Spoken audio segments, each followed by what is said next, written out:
Buenas noches, sean bienvenidos a una edición más de El otro lado de la realidad. En esta ocasión, una edición interesante porque abordaremos una cuestión en la que quizá muchos de ustedes no hayan reparado, pero que, en cuanto le invitemos a reflexionar sobre ella, seguro que les fascinará.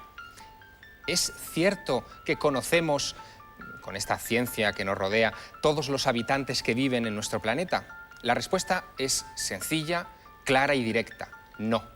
Hay muchas especies que todavía no han sido catalogadas por los zoólogos y aún más, hay muchas especies que se creen extinguidas desde hace miles, incluso millones de años, que es probable que todavía convivan entre nosotros. En esta ocasión, El otro lado de la realidad les invitará a conocer algunas de ellas. Algunas han recibido nombres míticos y se han conseguido de ellas fotografías tan espectaculares como esta que quiero que vean con cuidado. Fue obtenida en mayo de 1986 en la vertiente norte del Himalaya, en la zona de la India, la frontera con la India.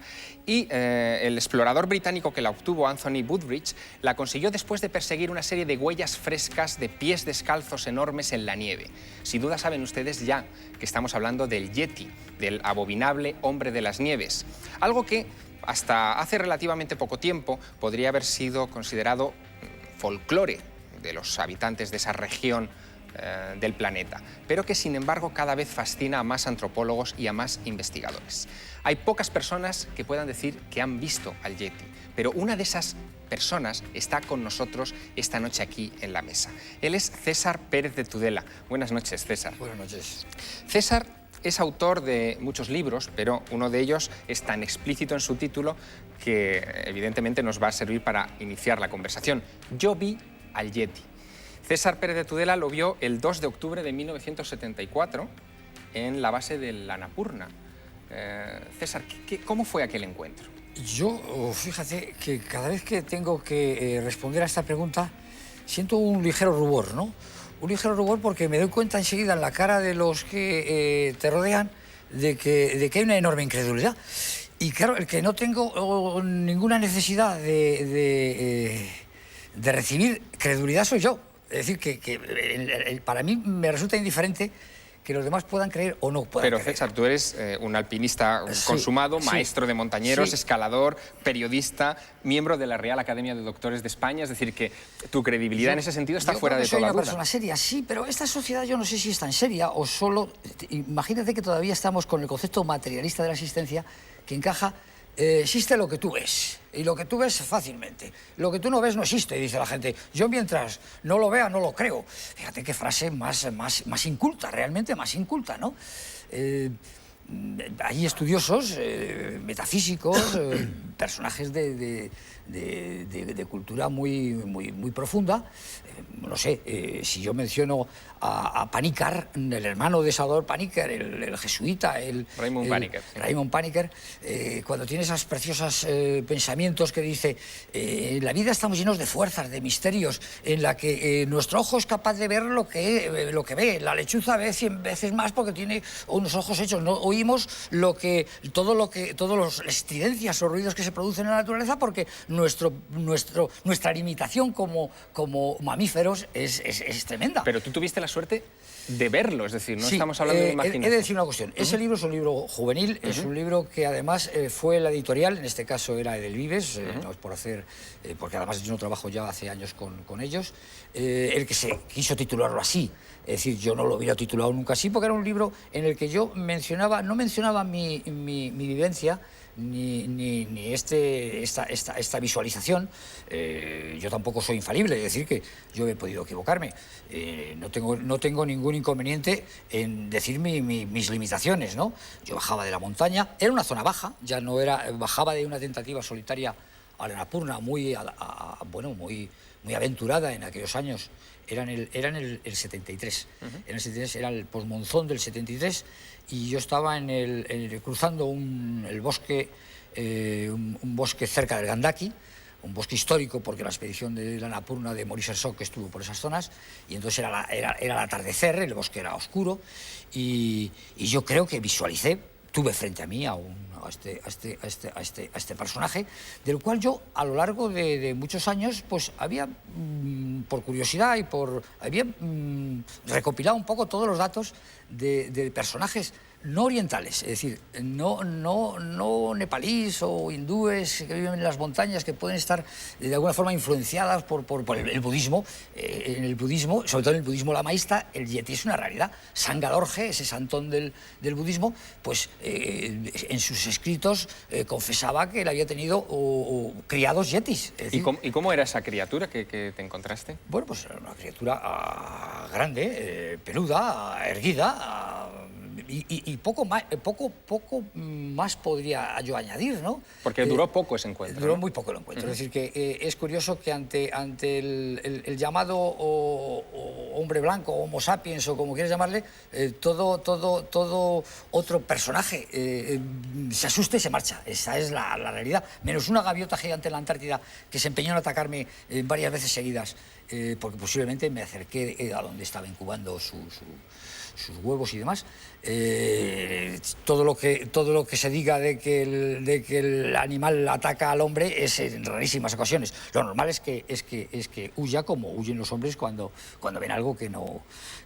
No, yo me quedé, porque fue la devolución de mi... Yo llevaba ya puesta estas linternas que usamos los montañeros en la cabeza.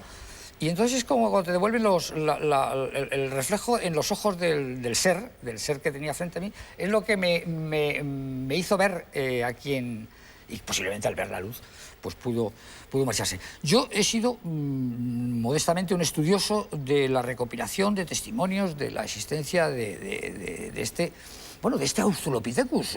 No sé si estoy diciendo antropológicamente, el Australopithecus robustus, que era grande. Bueno, ya sabes que en ese mundo hay tantas clasificaciones de distintos estudiosos del tema. De hecho, claro, hay muchas teorías para tratar de explicar este asunto. Miguel Seguí, que es biólogo, periodista y miembro de la Sociedad Internacional de Criptozoología, autor de un libro también cuyo título casi lo dice todo, Los últimos dinosaurios vivos. Creo que también muchas de esas teorías hablan precisamente de que el yeti podría ser un eslabón perdido, ¿no? Exacto, sí, realmente hay muchas teorías, porque también parece que hay muchos tipos diferentes de yetis.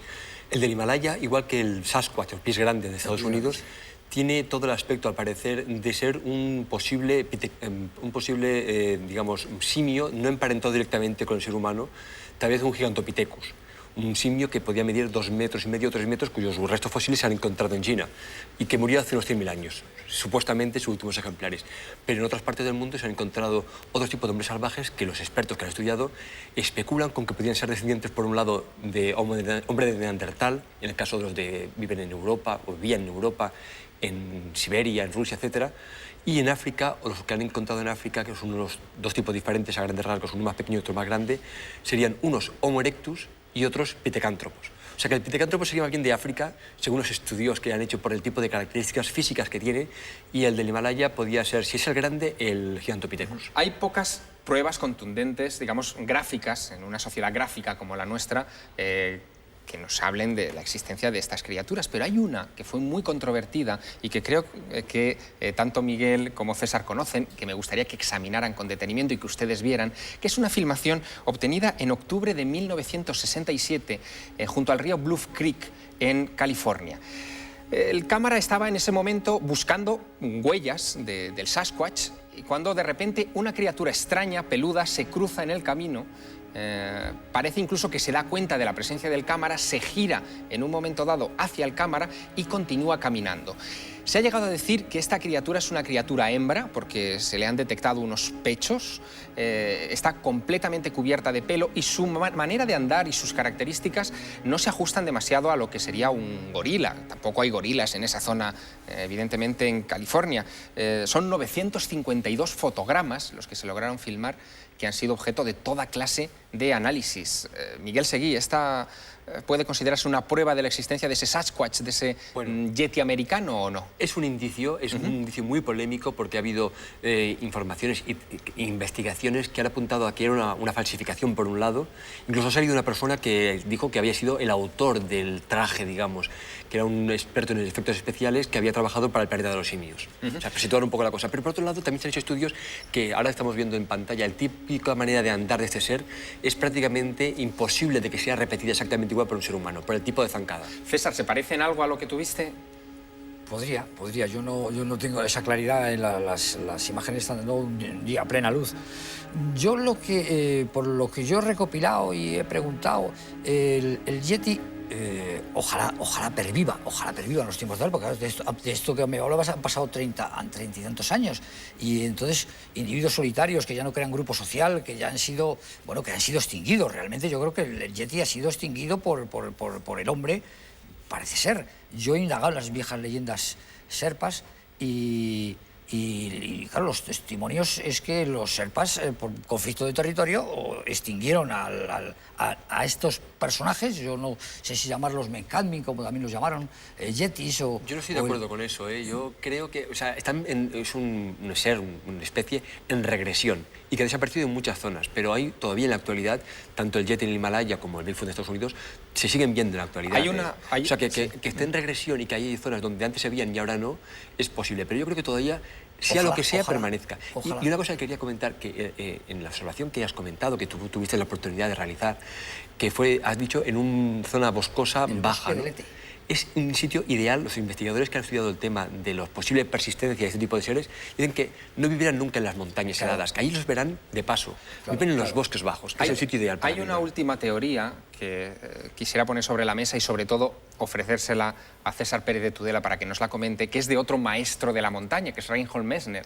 Este hombre publicó un libro recientemente asegurando que el Yeti no era otra cosa que un oso quemo, vamos a ver incluso imágenes de ese oso, que sería confundido con esta criatura. Incluso los pies del oso quemo serían los responsables, según Messner, precisamente de dejar esas huellas características del Yeti en la nieve. Yo no sé, César, ¿qué es lo que opinas tú de esta visión de Messner sobre el enigma del Yeti? Parece ser que hizo, leyendo su libro, que hizo una exploración profunda, que venía a sumar muchas expediciones, sobre todo las de que hacían los soviéticos, el Instituto de Ciencias de la Tierra, me parece, en la que yo he tenido acceso a alguna traducción de alguna de esas expediciones, y es ahí donde yo le daba forma de cuento en ese libro y hablaba de un antropólogo, un tal Rissen, que cuenta una historia en la cual es raptado por un yeti, llevado a una cueva y la tienen varios días hasta que el yeti nuevamente lo deposita en la vertiente de una montaña. Efectivamente, todo es fantástico y todo en este ambiente de credulidad. Esta sociedad te pide pruebas, te pide que seas absolutamente riguroso en estos momentos. Yo ya digo que por lo que dice Messner, contradice todos los testimonios de excelentes montañeros, de personajes dignos de tener en consideración, es decir, de médicos. Miss Dunham, en la expedición que dirigió al Everest en el 62, asegura haber visto al Yeti que estaba en su campamento al atardecer, siempre al atardecer, como una medida de seguridad y de protección de este ser que está cercado por la hostilidad, porque no nos engañemos, y entonces quiere guardarse la salida. Es decir, yo creo que Messner contradice efectivamente la opinión de tantos y tantos personajes que ahora no los voy a enumerar. En este libro yo recuerdo que hacía recopilación de los occidentales, podemos decir personajes de la ciencia, universitarios, para darle una seriedad al tema, ¿no? Que por distintos motivos, unos porque eran ingenieros, estaban haciendo prospecciones por el Himalaya de un carácter o de otro, otros porque eran alpinistas. El Yeti le habían visto un poco en la misma línea que yo sostengo. Yo no tengo interés en sostener nada, puesto que no me va ni más prestigio o menos prestigio. Si hubiera podido traer fotos o una película, defendería mucho más. En cualquier caso, una visión... Es muy valiente tu testimonio, un testimonio que, por cierto, en el año 73 no te atreviste a dar. Eras corresponsal del diario Ya. Claro, efectivamente. Y no te atreviste a hablar del Yeti. El Annapurna en solitario fue mi objetivo, una expedición complicada, una onda expansiva de una avalancha me hizo fracasar una expedición que por otro lado hubiera tenido un éxito dudoso, porque entonces era muy aventurado y además concretamente la Annapurna es una montaña muy peligrosa, es decir que casi estoy contento por haber fracasado, por haber sobrevivido y no haber seguido hacia la cumbre, porque a lo mejor había desaparecido. ¿Pero por qué no hablaste del Yeti entonces? Eran unos años locos de mi vida, y yo recuerdo que entonces escribía yo en La Actualidad Española, que era una revista con Félix Rodríguez de la Fuente, con Miguel de la Cuadra, acompañábamos el equipo un poco de viajeros de la aventura, y yo en el Ya se hicieron 22 capítulos de página completa, que era mucho, que era otro uso periodístico. Y entonces a mí no me pareció, fui cauto y no me pareció que debía de mezclar un tema con otro, lo guardé para mí y yo lo he empezado a hablar del tema después de las investigaciones de Messner, ¿no? Personaje, por otro lado, de una gran credibilidad en su vida deportiva, alpinística, ¿no? Pero yo en esto difiero radicalmente de lo que él dice. El oso es el oso, ese oso ya lo buscaron otros muchos estudiosos y científicos, y este personaje, sea lo que sea, descendiente de Neandertal, pitecántropo, sinántropo, yo no me meto en ese mundo de la antropología, yo creo que ha sido una realidad. Dejémoslo ahí, es, digamos, un fósil viviente, puede ser un fósil viviente. Hay otros fósiles vivientes, quizá no tan famosos, pero desde luego tan o más interesantes que el Yeti. Por ejemplo, un nombre que a ustedes les sonará exótico, Mokele Membe. Así, en el centro de África, llaman a lo que se supone es un dinosaurio que todavía hoy vive.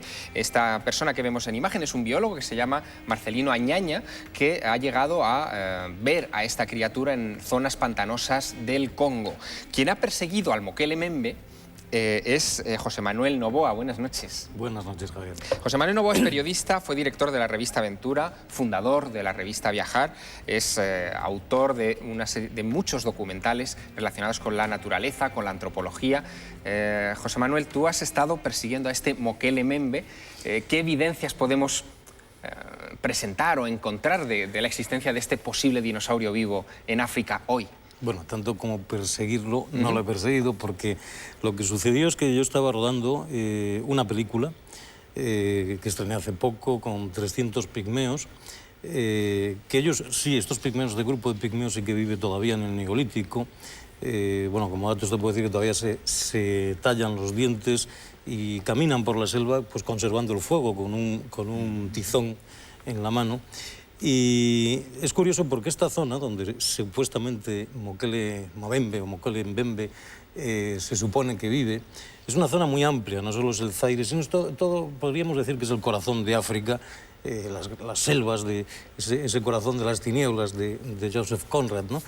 Y yo estaba rodando esta película, mi compañero Fernando, que él sí que es un especialista en criptozoología, pues me había dado unas láminas pues como las que estás presentando tú ahora mismo, y mi sorpresa fue cuando a estos pigmeos, que es un grupo, como te digo, pues que viven anclados en el tiempo, le enseñé aquellas láminas y enseguida se volvieron locos, ¿no? Y dicen, Mokele, Mokele, ¿no? Y es más, los más ancianos del grupo me aseguraban que habían comido, no solo que lo conocían. Que habían comido, habían cazado un Mokele. Cazado el Mokele, que no era una cosa demasiado extraña para ellos, sino que era un animal más de los que puede existir en este mundo tan tenebroso como la selva del bosque húmedo de África, donde no solo Mokele, sino... Antes estábamos hablando del Yeti, te puedo decir que hace ya pues unos 20 años en Gabón en la frontera con Guinea, también hablaban, que tú has citado antes, Miguel, posiblemente un descendiente de Pinecanthropus, del hombre del bosque. El hombre del bosque era quizás un yeti africano. Es aparentemente me decían, no, es un gran gorila, pero que anda muy recto, como los hombres, ¿no? Y también tiene su leyenda allí, ¿no? Pero esto de Mokele Membe, la verdad es que me sobresaltó, porque era un testimonio vivo, no solo de que ese animal prehistórico, este animal del Cuaternario, vive, sino que incluso lo habían cazado y lo habían comido. La sorpresa, claro, es impresionante, ¿no? La sorpresa a veces acompaña incluso a los investigadores cuando accidentalmente ruedan, filman animales que se han dado por desaparecidos hace algunos años y que, sin embargo, la cámara capta. Eso es lo que le ha pasado a nuestro cuarto invitado de esta noche. Él es Fernando González Sitges. Buenas noches. Buenas noches. Zoólogo, experto en criptozoología, como antes te introducía tu compañero José Manuel Novoa, director de documentales de Explora, y has realizado muchísimas series de televisión. En una de ellas, hace algún tiempo, en Australia, sí, lograste filmar un animal que se daba por desaparecido, ¿no? Bueno, fue hace 2 años. Yo todavía estoy esperando la respuesta de los auténticos expertos sobre el tema, porque lo que nos pasó, estábamos 2 grupos rodando Mundos Perdidos, una serie que efectivamente han puesto hace relativamente poco en televisión. Y yo estaba en el norte rodando cocodrilos marinos y mandé un cámara a acabar un rodaje sobre precisamente las huellas del telacino. Habían estado en Tasmania, que se supone que es el mejor sitio para rodarlo. Allí no lo habían encontrado. Y curiosamente él estaba rodando y cuando nos volvimos a encontrar me dijo, bueno, sí, y luego he rodado un perro sarnoso que estaba ahí hecho polvo, no sé si sería un dingo, se estaba comiendo un wallaby, un pequeño canguro, y me extrañó mucho. Y vi las imágenes y son estas, ¿verdad? Me quedé impresionado. Ahora lo veréis, efectivamente es como veis, es un animal tiñoso en un estado lamentable, se está comiendo el cadáver de un canguro, pero yo venía también de rodar los dingos en el norte y te puedo asegurar que eso... así a simple vista de dingo no tiene nada. ¿Y qué se supone que es? Pues probablemente sea o podría ser, un lobo marsupial, que es un animal que se extinguió, lo extinguimos nosotros, los hombres, como bien decía César, la especie más destructiva, y se extinguió a principios del siglo XX. O sea, el último, yo no sé en qué año, pero hacia el año 60, por ahí fue... 30 y tantos. 30 años, o sea, en época relativamente reciente, sí, en el zoo de Howard, me parece que fue, donde extinguió el último. La naturaleza es muy resistente, quizá en algún reducto perdido además, hayan sobrevivido. Curiosamente, allí yo me puse con Ana de la Vega a investigar esto, que es la documentalista, y le dije, oye, Ana, y mi mujer, la conoces, y le dije, oye, Ana, es que yo tengo una duda, tengo estas imágenes y la documentación que me das es casi todos los datos son de Tasmania. Me dijo, no, pero es que en la época de los ingleses, sobre todo a finales del siglo XIX, se hablaba de una variedad que era la Greyhound, de un color más gris, en vez de la librea esta, que es más de color rojizo del lobo marsupial convencional. Y todos estos Greyhound estaban en la zona de Western Australia, que es justo donde se rodó este. Y curiosamente, además, los últimos avistamientos que se han producido pues, desde los años 70 hasta nuestros días, se están produciendo en esta zona, en Western Australia. El tema es enormemente complejo y hemos acudido también a pedir otras opiniones. Hablábamos hace unos días con Óscar Soriano, que es investigador del Centro Superior de Investigaciones Científicas y trabaja para el Museo de Ciencias Naturales de Madrid. A él le preguntábamos también sobre su opinión sobre la existencia del Yeti, si él creía en la existencia del Yeti. Lo que sí existe, y es claro, es la leyenda.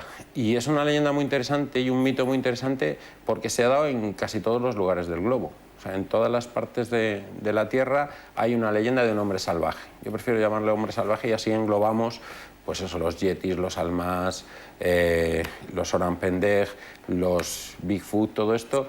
Es una leyenda, ya digo, global, e incluso aquí en Europa e incluso en los Pirineos hay leyendas de hombres salvajes. Uno de los casos favoritos de Óscar Soriano es el de un pez extrañísimo que fue capturado en Tailandia y que nos muestra con detalle. Bueno, es un pecita, que el nombre científico es Regalecus glesne, fue pescado en el Mekong, en el delta, me imagino, en la época en que estaban los norteamericanos con todo el tema de la guerra de Vietnam. Mide 8 metros, es un tamaño bastante llamativo para lo que suele medir este animal y que, bueno, cuando estuve en Tailandia compré esta foto porque siempre había tenido la foto con peor calidad, ¿no? Esta no es excesivamente buena, pero es de las mejores. Y es que este pez en particular me interesó mucho por la similitud que tiene con los dragones chinos, estos que sacan en las festividades, ¿no? Sobre todo la cabeza, con ese ojo verde. Luego tiene unos barbillones parecidos a los que sacan también los dragones chinos. Y tratando de explicarnos el origen de ese mito del dragón, en particular el dragón oriental, que es muy diferente al mito del dragón occidental, pues una de las causas de que surgiera ese mito pues podría ser achacable a este pez, aunque también se habla del cocodrilo del Siam. Con imágenes como esta, inevitable, desde luego, era hablar de serpientes marinas. Óscar Soriano nos daba su versión de dónde podía haber nacido el mito de las serpientes marinas. Antiguamente muy fácil fue que lo confundieran con serpientes marinas, es decir, lo que hablaban o hablaban como si hubieran visto una serpiente marina, posiblemente hubiera sido un calamar gigante o unos restos de estos calamares gigantes. Ahora existen y existen en gran cantidad de mares de todo el mundo, ¿no? Tiene una distribución a ambos lados del Ecuador, desde la zona templada a la zona ecuatorial, tanto por el norte como por el sur, y esa distribución es amplia por todo el mundo, o sea que son muy conocidos en la actualidad. De calamares gigantes, de estas criaturas de los abismos que han sorprendido a la ciencia en estos últimos años, hablaremos después de la publicidad, justo después de que hayamos hablado con César Pérez de Tudela. Muchas gracias, César, por estar esta noche con nosotros. Abordaremos otro de los grandes enigmas de la zoología. Les esperamos.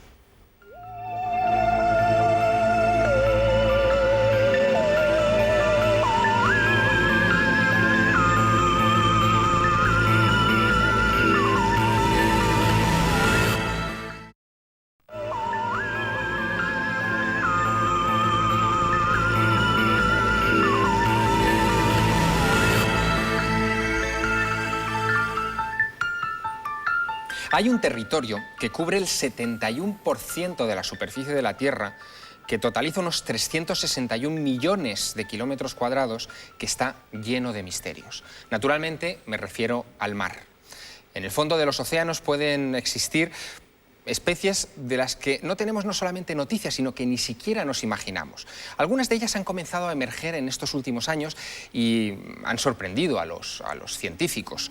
La más notable de todas ellas, desde luego, son los calamares gigantes. En España se han capturado casi un centenar de estos ejemplares en las costas de Cantabria. Hay una organización allí en el norte peninsular, que es la CEPESMA, la Coordinadora para el Estudio y Protección de las Especies Marinas, que lleva años recogiendo cefalópodos de grandes dimensiones, como estos que vemos en imagen, que pueden tener 10, 12, 15 metros. Los expertos hablan del Architeuthis dux como uno de los nombres para una de las muchas especies de calamares gigantes que existen y que podrían alcanzar hasta los 20 metros. ¿Se imaginan?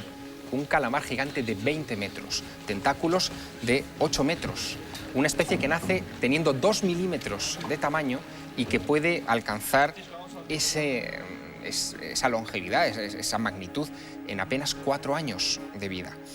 Fernando González Sitges, nuestro zoólogo, ha estado investigando este asunto de los calamares gigantes, incluso ha hecho esfuerzos por tratar de filmar uno vivo, que hasta ahora no hemos tenido suerte con ello. Es el reto ahora mismo de la comunidad internacional y desde luego de los expertos en oceanografía y mucho más en cefalópodos, es intentar ver por primera vez en la historia. Se sabe que este es el invertebrado más grande del mundo, se les ha visto muertos y de hecho la mayor colección del mundo de calamares gigantes la tiene Luis Laria, un gran amigo, que es este señor que lleva el CEPESMA. Sí, en Luarca. Y lo tiene en Luarca, en España. Bueno, en España era un lugar, efectivamente, lo es todavía, el lugar ideal para rodarlo, porque todavía no se ha visto nunca vivo uno. Y eso es lo apasionante de este tema, es que hay una carrera internacional, sobre todo entre anglosajones y nuestro pequeño granito de arena que hemos puesto aquí los latinos, en Asturias, perdón, por ser los primeros en conseguirlo. Este verano, por ejemplo, se van la National Geographic a intentarlo por segunda vez. Ellos suelen ir a las simas que hay en Kaikurua, en Nueva Zelanda. Se van con un experto que hay allí, el doctor Oshii, y ya lo han intentado una vez poniendo cámaras a los cachalotes, unas cámaras especiales de alta tecnología desarrolladas por el Instituto Tecnológico de Massachusetts, y consistía en ponerles una cámara, una especie de torpedo, a los cachalotes en el lomo, porque los cachalotes son los únicos predadores conocidos que tienen estos calamares gigantes, y esperando que cuando el calamar se metiera en el abismo a atraparlos, porque son animales, y ahí está su dificultad, que viven entre 1.200 metros hasta 300 metros más o menos, que es cuando suben por la noche a capturar sus presas, peces pequeños. Bueno, pues el caso es que le pusieron la cámara esta a los cachalotes, y lo que pasa es que los cachalotes son animales muy inteligentes, y entonces en cuanto notaron algo raro, el primero de ellos pues enfiló hacia el barco y se dejó la cámara justo en la quilla del barco, pasó y dejó la cámara allí. En la segunda cámara, entre dos de ellos se frotaron y también la soltaron. No pudieron, o sea, no funcionaba realmente su idea, ¿no?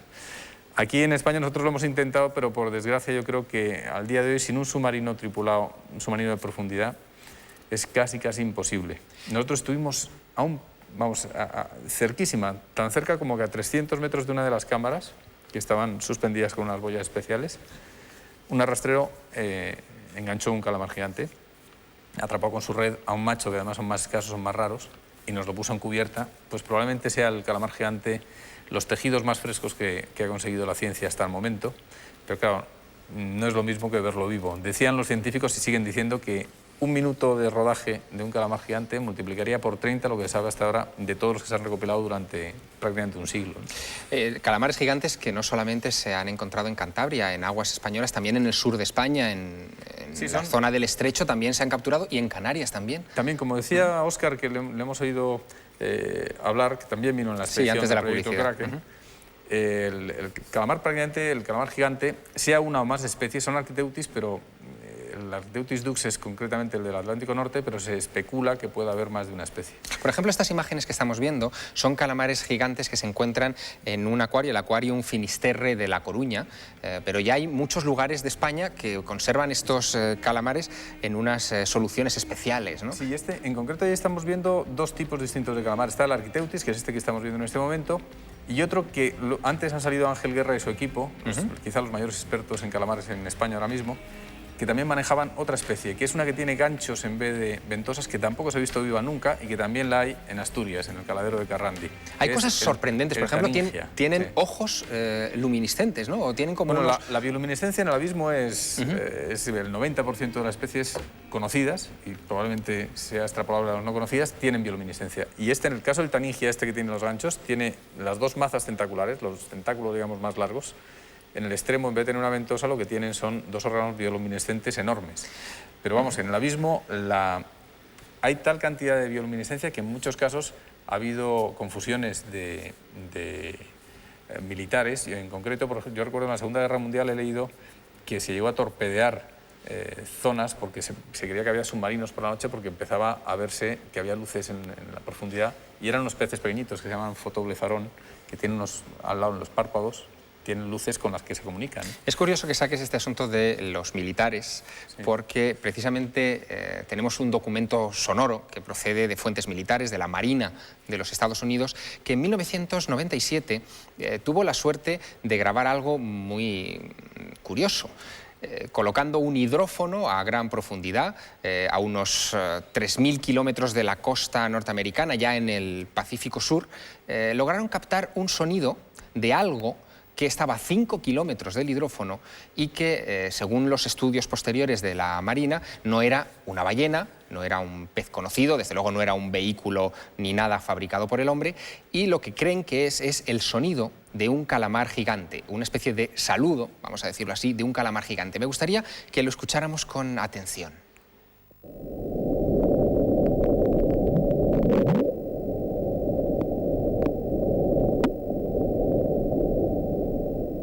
Lo podemos escuchar otra vez. Miguel Seguí, me gustaría que concentraras también tu atención en ese bloop.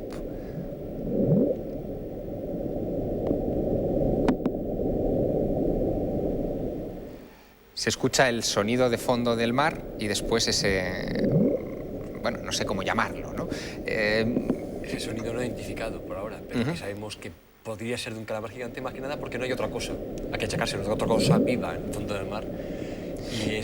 ¿Qué otras cosas, además de calamares gigantes, los criptozoólogos creen que puede haber ahí debajo? Hay muchas. Para empezar, calamares gigantes no solo de Architeutis, sino otros que serían 2 o 3 veces más grandes. Calamares de 50 a 60 metros de largo, que hay indicios en función de los rastros dejados en los cachalotes que se los comen, ¿no? Después también la posible existencia de pulpos, por seguir un poco también con el tema de los cefalópodos, pulpos de 20 metros en la zona próxima a las Islas Bahamas. ¿Pulpos de 20 metros? De 20 metros, eso es mucho en pulpos, un pulpo gigantesco. Y después pensamos en peces, se cree que hay tipos de peces gigantes desconocidos, por supuesto también pequeños, pero gigantes también desconocidos. Hay un investigador que fue el doctor Bernard Heuvelmans, que hizo un estudio ya hace más de 30 años, unos 30 años, sobre esa posible existencia de animales desconocidos, y llegó a la conclusión de existencia de esos animales y también de mamíferos desconocidos. Entre ellos, por ejemplo, por citar uno que todos nos sonará bastante, tenemos la imagen del monstruo lagones, ¿no? Todos más o menos. Ese cabeza larga, cuello pequeño, cabeza pequeña, cuello largo. Pues un animal como ese se ha visto en los mares prácticamente en todo el mundo, no solo en los lagos, sino en los mares.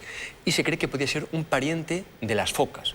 Un pariente gigante de las focas, de 10 metros y de cuello largo. Me gustaría, Miguel, que vieras esta imagen. Es una imagen clásica tomada en los años 60 de lo que se creía que era una serpiente marina. Yo la vi cuando era un niño y a mí me dejó muy traumatizado. Se ve a este señor, Le Serrec, en una barca en Australia, y de repente en una zona baja aparece esto. por debajo de la barca. Esto, Y es muy grande, además. muy grande. ¿Esto es real? ¿Es un fraude? Bueno, como siempre en la foto nunca tenemos la seguridad absoluta, pero se ha especulado bastante con que hay muchos aspectos para tener en cuenta, para pensar que podía ser real, pese a las contradicciones que después ha podido haber, ¿no? ¿Qué es? Eso es lo que no sabemos. Seguramente, si es algo, sea algún tipo de pez desconocido. Sí he especulado que podía ser algún tipo de seláceo. Es una familia de peces, ¿no? Pero bueno, eso es lo de menos, porque realmente con esto no se puede decir demasiado. Pero eso decía antes, que peces desconocidos de gran tamaño, de 15, de 20 metros, seguramente hay. Se ha hablado también, por ejemplo, de la posible persistencia en la actualidad, y espero no asustar a nadie y que le fastidie los baños en la playa ahora que estamos en la época apropiada, pero de tiburones emparentados con el tiburón blanco, que sería el carcharodón megalodón, supuestamente extinguido hace ya varios decenas de miles de años, pero que ha habido apariciones de tiburones gigantes que podían corresponder a ejemplares vivos todavía en la actualidad de estos superdepredadores marinos. No pudimos evitar, Miguel Seguí, pedir una opinión autorizada también sobre este tipo de cosas al doctor José Manuel Reverte Coma. Él, a sus 83 años de edad, es uno de los antropólogos forenses más prestigiosos de nuestro país. Tiene un museo con su propio nombre en la Escuela de Medicina Legal de la Universidad Complutense de Madrid, y hasta allá fuimos para pedirle su opinión sobre por qué nos fascinan a todos estos relatos de animales extraordinarios. Siempre el ser humano ha buscado lo fantástico en todas las culturas. Yo he estudiado mucho los grupos humanos del mundo entero, desde Oceanía hasta Siberia y aparte pues América, por supuesto, y África, ¿no? Y siempre me he encontrado en Panamá, por ejemplo, que existían las tuliviejas, el pata de cabra, es decir, eran seres fantásticos y que no existían, claro, pero que se imaginaban ellos con una seguridad tan cierta que era increíble que no fuera la verdad. Siempre sale para relucir por esta época el famoso monstruo del lago Ness, con lo cual se ha pensado, que se creía que existían todavía restos de algún pasado muy remoto, de hace millones de años, metidos en algún lugar, escondidos, de tal manera que el ser humano los veía de vez en cuando, ¿no? Al doctor Reverte Coma también le preguntamos por algo que ha estado flotando sobre esta mesa de trabajo esta noche, y es la posibilidad de que hayan sobrevivido fósiles vivientes en nuestros días. El celacanto, por ejemplo, que el celacanthus es un animal, un pez que tenía que haber muerto ya hace 60 millones de años. Sin embargo, en el Mar Rojo se encuentran todavía. Son peces fósiles, pero vivientes. El fósil viviente humano también existe. Por ejemplo, el neandertal existe también. Usted no tiene más que ir a darse una vuelta por Australia, como yo he hecho, y he recorrido todo el desierto de Sturt, desde toda la parte de Tasmania hasta todo lo que es la península de York y Queensland, y sobre todo el Golfo de Carpentaria y Ayers Rock. Y me han acompañado cinco neandertales, porque yo me creía que estaba entre ellos. Son los tipos aspecto más feroz que se puede imaginar, horribles, feos, pero son la gente más bondadosa y más cordial que usted se puede imaginar. También le preguntamos por algunas curiosidades criptozoológicas españolas. En los años 70 y principios de los 80 se capturaron algunas especies muy curiosas, como el pez diablo, en aguas españolas. Bien, el doctor Reverte Coma tiene en las vitrinas de su museo uno de los ejemplares de ese pez diablo y nos da su opinión al respecto. El hombre diablo o pez diablo es simplemente un animal marino, un animal que existe en el mar, pero tiene esa forma rara. Luego lo recortan también un poco más, también por si acaso, y se lo venden a usted como si fuera un monstruo terrorífico, ¿no? Y no, es simplemente un animal. El pez diablo, la verdad es que hay especies sorprendentes por ahí fuera, especies que no nos invitan desde luego a bañarnos mucho este verano en el mar, Miguel Seguí. Yo voy a seguir bañándome, con el calor que hace vale la pena bañarse. César Pérez de Tudela, de los que estamos en la mesa, eres el único que has tenido la suerte de encontrarte con una de esas criaturas extrañas.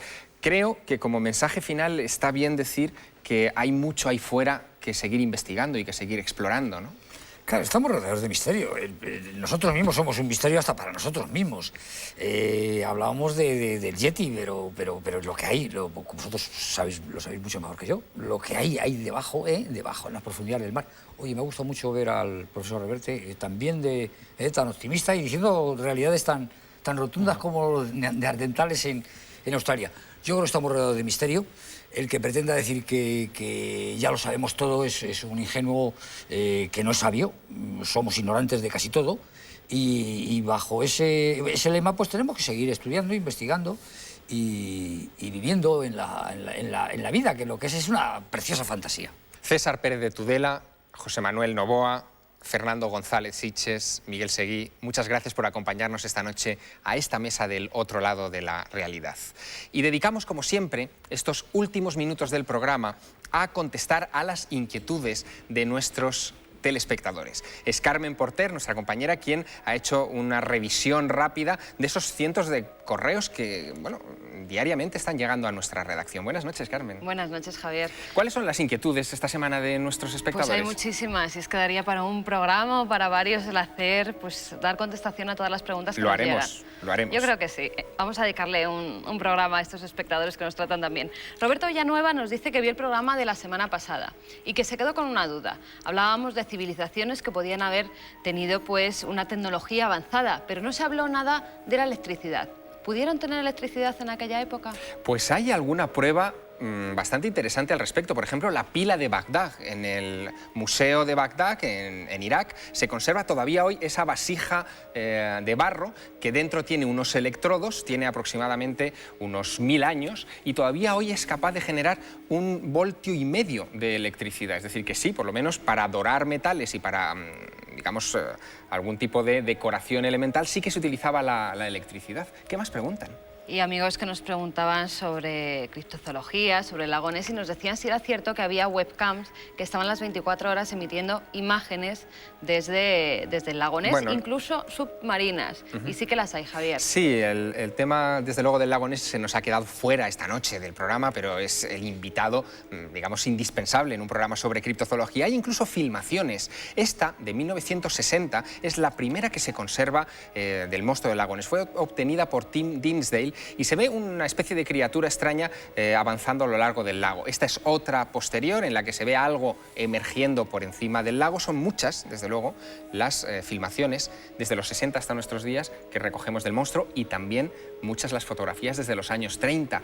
Pero lo curioso, Carmen, que es creo lo que nos vas a presentar, es que bueno, hay mucha gente vigilando el lago Ness las 24 horas del día y se puede ver el resultado de esa vigilancia a través de Internet. Sí, se puede ver a través de una página que es lochness.co.uk/livecam. Es la que estamos viendo. También te puedo decir, Javier, que hasta ahora no ha habido resultado ninguno, ni tanto las de la superficie como las submarinas. No se ha filmado nada que pudiéramos pues, decir que es Nessie o incluso la criatura que va con Nessie, la pequeñita. Porque hay en muchas fotografías que salen dos, lo que sería la madre y el pequeño Nessie. Caramba, bueno, misterio sobre misterio. Desde 1880 hasta nuestros días, el monstruo del lago Ness ha sido visto unas 3000 veces, pero muchos todavía siguen dudando, desde luego, de su existencia. Carmen Porter, si nuestros espectadores quieren enviarnos información o esas preguntas a las que les damos respuesta aquí, ¿a dónde deben dirigirse? Tienen dos vías de contacto. Una de ellas es a través del correo electrónico, que es el otro lado de la realidad, @telemadrid.es, y también si nos quieren enviar sus cartas, sus postales, que ya nos ha llegado alguna, las comentaremos en próximas semanas, lo tienen que hacer al otro lado de la realidad, Telemadrid, Paseo del Príncipe número 3, 28223, Pozuelo de Alarcón, Madrid. Muchas gracias, Carmen. Muchas gracias a ti, Javier. Ninguna noche ha sido tan cierto el dicho de Paul Eluard de que hay otros mundos, pero están en este. Esta noche hemos conocido un poco mejor los misterios que todavía quedan por resolver aquí, en nuestra casa, en el planeta Tierra. La semana que viene abordaremos otros misterios, otros que son de aquí y que son de ahí fuera. Como siempre, los tocaremos con rigor aquí, en el otro lado de la realidad. Acompáñenos, será dentro de 7 días.